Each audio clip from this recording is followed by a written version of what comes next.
Okay, in this video we're going to learn how to multiply mixed numbers. So first let's review what mixed numbers are. Remember, a mixed number is a fraction that has a whole number part and a fraction part. So for example, 3 1/2, that is a mixed number. So in order to multiply mixed numbers, we have to make everything into a fraction first. And if you've got this whole number part, it's not really going to work when you're multiplying fractions.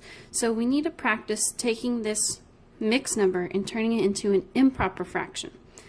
So if you'll remember, we do that by multiplying the denominator by the whole number. So 2 times 3, that's 6. And then you add the numerator to that. So 2 times 3 is 6, plus 1 is 7. So that's your new numerator. And it goes over whatever that original denominator was. So 3 1/2 comes out to be 7/2. 2 times 3 is 6, plus 1, that gave you 7, and it goes over the original denominator of 2. And we like to call this Texas, because the addition sign looks like a T and the multiplication looks like an X. So let's try another one.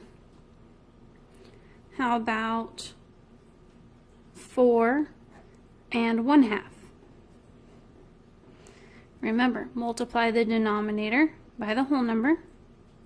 So 2 times 4, that's 8, plus 1 is 9 over 2. So 9/2.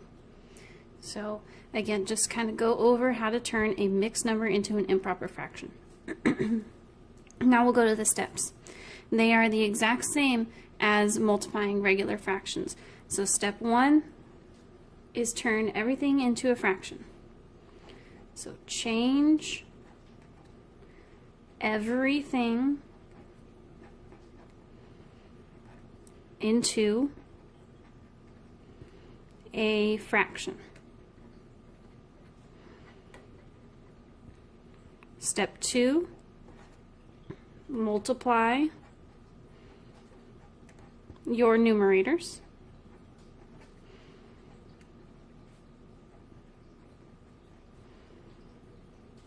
Step 3 is to multiply the denominators.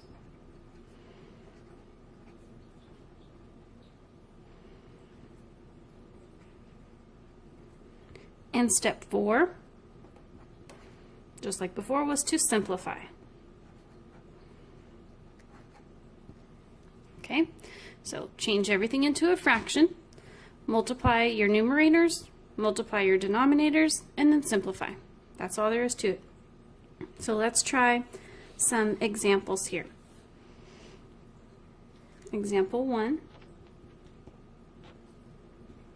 It's going to be 4 times 3 1/2. 4 times 3 1/2. First thing we need to do, make everything into a fraction. 4, anytime you have a whole number, you just put it over 1. So 4/1 times, and now we need to do Texas on our 3 1/2 here. So 3 times 2, that's 6, plus 1, that's 7, and it goes over 2. And now we multiply our numerators. So 4 times 7, that's 28. And then we multiply our denominators. 1 times 2 is 2. So we have 28/2. And of course we have to simplify. What can you divide both 28 and 2 by? By 2. Remember, if a number is even, it can be divided by 2. So 2 divided by 2 is 1, and 28 divided by 2 is going to be 14. And 14/1 is really just 14. So let's try another example. Example 2. It's going to be 4/9 times 5 2/5. 4/9 times 5 2/5. Okay, 4/9 is good to go, but the 5 2/5, we've got to turn that into an improper fraction. So multiply and add. So we have 4/9 times 5 times 5 is 25, plus 2, that's 27, over 5. So now we can multiply across. So we have to do 4 times 27. So let's find that out. 27 times 4 here. 4 times 7, that's 28. 4 times 2 is 8 plus 2, that's 10. So it's 108. And then 9 times 5 is 45. So 108 over 45. And now we've got to reduce this. So we need to see how many times will 45 go into 108. So we're going to do 108. Move this a little bit. Divided by 45. So let's think 45 is kind of close to 50 and 108 is kind of close to 100. So let's try 45 times 2. 45 times 2 is going to give you 90. So 90, will that go into 108? Yes. Could we add another 45 to this and still make it go into 108? No. So we know 45 can go into 108 2 times, and that gives us 90. And so now we have to subtract. 8 minus 0 is 8, and 10 minus 9 is 1. So we have 2 and a remainder of 18. We don't want to keep dividing because we don't want to turn this into a decimal. We want to keep it as a mixed number now. So we're going to go back over here. Remember, your top number is your whole number, so 2. Your bottom number is your your numerator, so 18. And then your divisor, 45, is the denominator. So 2 and 18 45ths. Now, can we divide 18 and 45 by anything? We can. We can divide them by 3.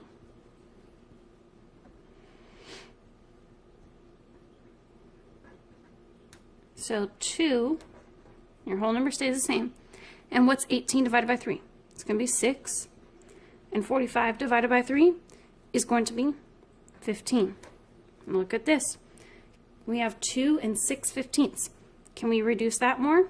We can. We can divide both of those by 3 again. So 2, and then 6 divided by 3 is going to be 2. And 15 divided by 3 is going to be 5. So 2 and 2/5 would be our final answer. So make sure that when you are reducing everything, you go all the way. You have to divide it out completely. Okay, so now we'll continue on. Let's do a third example. So example 3. And I'm going to kind of move it up a little bit more. And I'll draw a line here. Make sure we can separate that. Example 3, we're going to do 3 and 3/5 times 1 and 1/12. So both of these are mixed numbers, so we've got to turn them both into improper fractions. So I'm just going to drop straight down, do that. So 5 times 3, that's 15, plus 3, that's 18, and it's over 5.